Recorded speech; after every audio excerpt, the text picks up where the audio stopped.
La revolución industrial fue un proceso durante el que hicieron aparición una serie de innovaciones que con el tiempo alterarían por completo el panorama tecnológico, económico y social del siglo XIX. No todos estos cambios se produjeron al mismo tiempo, ni tampoco a la vez en todos los lugares, pero con el paso de las décadas pondrían en marcha un gran motor de transformación que cambiaría para siempre el rumbo de la historia. Antes de la revolución industrial, el mundo era esencialmente rural, con poca población, en general pobre y que apenas lograba producir suficientes alimentos para sobrevivir. Solo una minoría extremadamente reducida podía vivir con todo lujo de comodidades, pero ni siquiera ellos escapaban de la elevada mortalidad que atenazaba a las personas. El desarrollo industrial que existía por aquel entonces era también escaso, se producía con lentitud y además resultaba muy costoso, por lo que el precio de todos esos bienes solía ser también muy elevado. Dado que la mayor parte de las personas apenas tenía dinero y no podía permitirse comprar prácticamente nada, no había una demanda real de productos manufacturados, como ropa, muebles u otros objetos que nosotros hoy consideramos básicos y podemos tener en casa. Todo comenzó a cambiar en las últimas décadas del siglo XVIII. El proceso se inició en Inglaterra, donde aparecieron nuevos inventos, como la máquina de vapor, y mayor disponibilidad de materias primas, como el carbón, que hicieron que se pudiera producir más rápido, más barato y mucha más cantidad. Esto dio lugar al surgimiento de grandes fábricas y otros centros donde se concentraba toda la producción, y el trabajo se iba haciendo cada vez más especializado. En el campo también se produjeron cambios. Al principio fueron pequeños pero trascendentales. Cambió el sistema de cultivos, se seleccionaban las mejores semillas, aumentaron las superficies cultivadas. Más adelante llegaron las innovaciones técnicas, como los tractores o las segadoras tiradas por máquinas de vapor, que impulsaron la producción agrícola a niveles donde nunca antes se había llegado.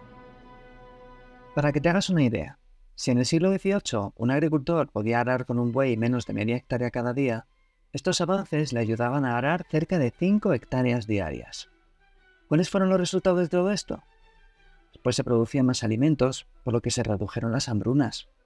Como ya no hacía falta tanta gente en el campo, empezaron a trabajar en las fábricas, aumentando su productividad. Dado que se producía más, también se ganaba más dinero. La gente vivía un poco mejor y podía permitirse comprar otras manufacturas industriales, objetos de hierro para su día a día en casa, útiles para el trabajo, o ropa y productos textiles. Además, también tenían más hijos y vivían más. Puede que te sorprenda, pero a mediados del siglo XVIII en Francia, la esperanza de vida estaba en torno a los 25 años. En el transcurso del siglo llegó a los 40. Quizás te siga pareciendo poco, pero son bastantes años más, e ilustran muy bien cómo mejoraron las condiciones de vida de una parte muy grande de la población, que en algunos países llegó a duplicarse en menos de un siglo. Pero como dijimos al principio, el proceso no fue igual en todos los países europeos, y la manera en que sucedió en España no fue comparable al modo en que tuvo lugar en Inglaterra. Nuestro país tardó más tiempo en incorporarse a este proceso de transformación, y cuando lo hizo, lo llevó a cabo de una manera mucho más tímida. Tenemos que tener en cuenta que la situación aquí era un tanto peculiar.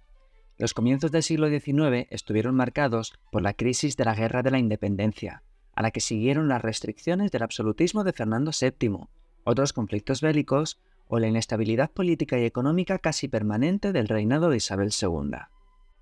Nada de esto ayudaba al progreso industrial, ni tampoco un sistema económico demasiado cerrado, un tanto aislado de otros países europeos. Por este motivo, y durante mucho tiempo aún, España siguió siendo un país esencialmente rural. No obstante, eso no significa que España permaneciera completamente ajena a toda la revolución industrial. Muy lejos de esta idea de tierra de bandoleros, bailarines y curiosos tipos populares que tanto fascinaron a los viajeros europeos durante el Romanticismo, algunas regiones del sureste de Andalucía, y especialmente ciudades como Málaga, se convirtieron en la vanguardia de la industrialización en España. Desde los años 30 del siglo XIX se desarrolló allí una importante industria agrícola, textil y especialmente minera, gracias a los yacimientos de hierro, zinc o plomo que se encontraban en la región. Tan importantes eran estas explotaciones que era España el lugar de donde procedía buena parte del plomo que se utilizaba en el resto de Europa. Mucho se habla de la minería en el norte de España. Sin embargo, hacia 1870, el 85% de los mineros se encontraban en Andalucía. Cataluña fue también un centro industrial muy importante gracias a su producción textil. Piensa que el vestido, al igual que la alimentación, es una de las necesidades básicas que tenemos las personas, por lo que no es de extrañar que fuese precisamente la industria textil una de las primeras en renovarse por completo. Era imprescindible poder producir más ropa para cada vez más población y que al mismo tiempo fuese más barata y accesible para todas las clases sociales. Esto se consiguió con la aparición de inventos que facilitaron y abarataron la producción, como los usos y telares movidos por máquinas de vapor, que en cuestión de décadas consiguieron multiplicar por 100 la producción textil. Además, en este desarrollo también tuvo mucho que ver la industria química, que aportó nuevos sistemas de lavado, blanqueado y teñido, creando prendas mucho más brillantes y con colores muy vistosos, como el azul, el malva, el naranja y el verde. Tan importante fue la producción textil en Cataluña, que a finales del siglo XIX allí se concentraban la práctica totalidad de los usos y telares mecánicos de España. Con el paso del tiempo, otra región de nuestro país acabaría desplazando a Andalucía como centro minero y metalúrgico, la cornisa cantábrica, muy rica en yacimientos minerales que llevaban siendo explotados a pequeña escala y de manera tradicional desde mucho tiempo atrás. Conforme fue avanzando el siglo XIX, Asturias, Cantabria y el País Vasco se acabaron convirtiendo en las principales productoras de derivados del hierro y del carbón y en las grandes abastecedoras del país.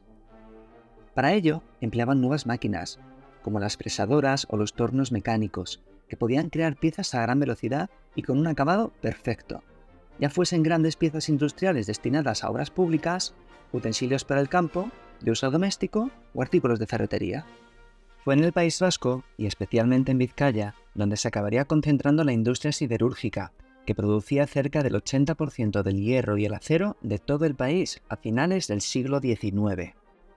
¿Qué ocurrió en el resto de España? Pues que continuó siendo esencialmente rural y que el desarrollo industrial fue escaso. Su papel en la economía del país consistió en aportar mano de obra, que a un ritmo cada vez mayor se trasladó del campo a la ciudad. Al mismo tiempo, esa España rural abastecía de alimentos, de productos agrícolas y en menor medida de algunas manufacturas industriales. Ahora, todos estos productos, ya fuesen plomo, ropa, carbón, alimentos o vigas de hierro, tenían que ser distribuidos, por lo que fue imprescindible contar con un sistema de transporte capaz de moverlos con facilidad, rapidez y al menor precio posible. Hizo así su aparición ese gran icono del siglo XIX, que es el ferrocarril. Las primeras locomotoras aparecieron a comienzos del siglo XIX, y pocas décadas después, la energía de vapor ya estaba generalizada en este método de transporte. El primer ferrocarril que hubo en España no se encontraba en la península ibérica, sino en Cuba, que por entonces aún era territorio español. En el año 1842 se inauguraba así la línea que iba desde La Habana a Güines. La primera línea de ferrocarril en territorio peninsular llegó solo unos años más tarde, en 1848, y conectaba dos importantes centros fabriles, Barcelona y Mataró. Poco a poco aparecieron nuevas líneas hasta que a finales del siglo XIX la red ferroviaria en España llegó a superar los 10.000 kilómetros. Puede que fuese uno de los inventos más significativos, pero no fue el único. Hubo muchos otros que cambiaron por completo la vida de las personas que vivieron en el siglo XIX, desde los sistemas de iluminación artificial a las primeras calculadoras, la fotografía o incluso las cajas de música. Sin embargo, no todo fueron ventajas, y la misma población se vio atrapada, en muy diferentes grados, por el imparable ritmo del progreso y el capitalismo. Millones de esclavos trabajaban en el continente americano para conseguir el algodón que aquí se procesaba y manufacturaba a bajo precio.